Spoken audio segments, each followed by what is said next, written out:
It is officially draft week, as the main event is going down on Thursday, and with it approaching there is a ton to discuss leading up to it.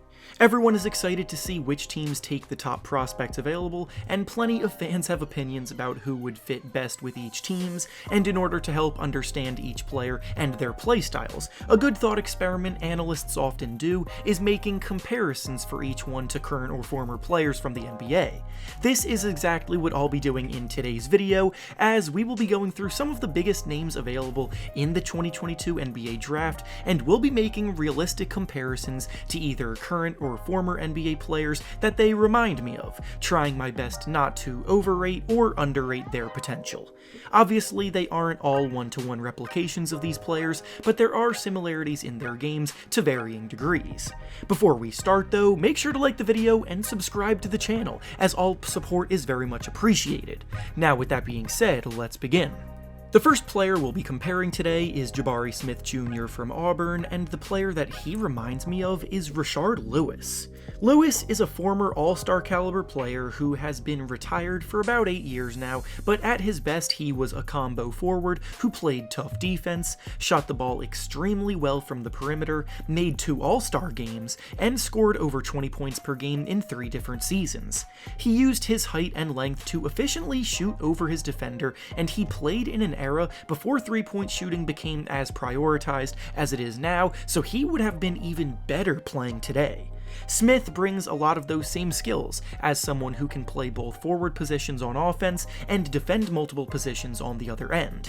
He too comfortably shoots over defenders and has good footwork to maneuver his way to his spots.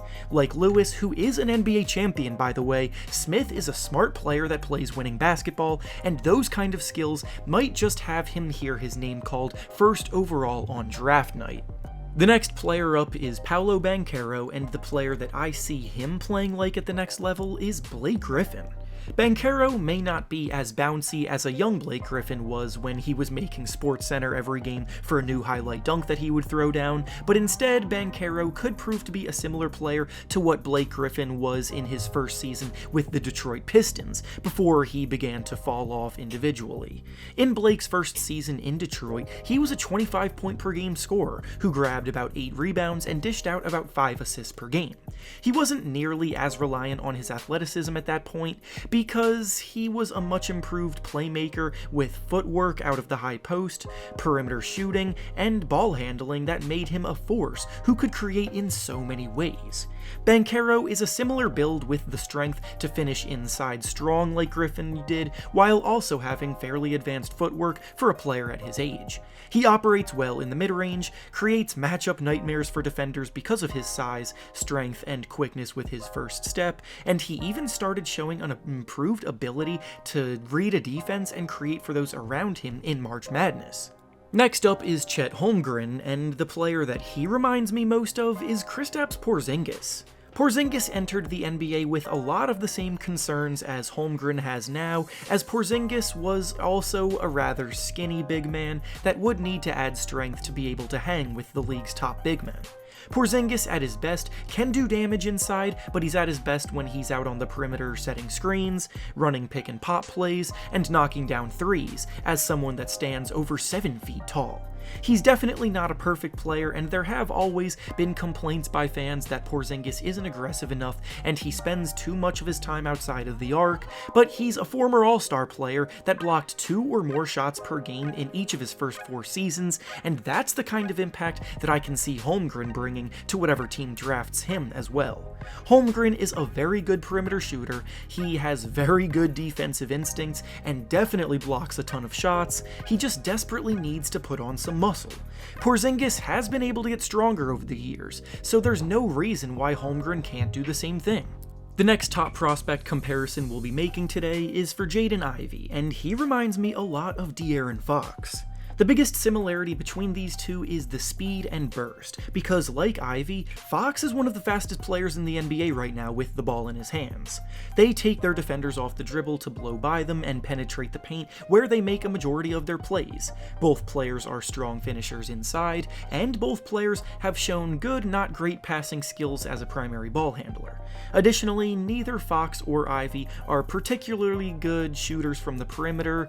Fox has just one season shooting above league average from 3, and as his attempts per game have gone up over the years, his efficiency has gone down, and Ivy at Purdue struggled mightily shooting as a freshman, then this season as a sophomore, improved to being an average shooter from 3, with reason to be caution, as he integrates into a deeper three-point line in the NBA.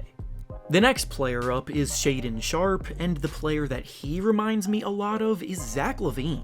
For context, the Zach LaVine that we all know now was not the Zach LaVine when he first got drafted. LaVine came into the NBA as raw of a prospect as it gets, but he had explosive athleticism working for him, with a lot of honing of skills needed before he could actually become a consistent player. You could always see the offensive potential as a scoring threat in him, but it took him a few years to find his footing and start to put it together regularly.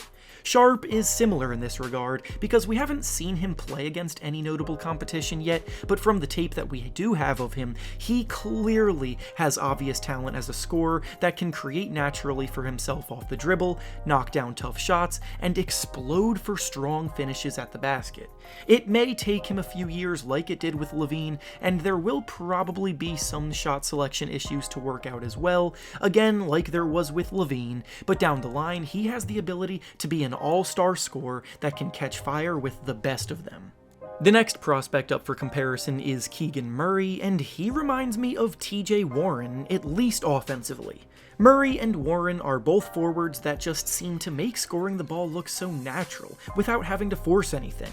They don't need plays called for them or screens set for them to get to their spots because they're both always so under control, and their natural scoring instincts kick in for them to be 3-level scorers. Both can take advantage of mismatches in the post and space the floor from the outside, and because of this, Murray is viewed as one of the safest prospects in this year's class with one of the highest floors.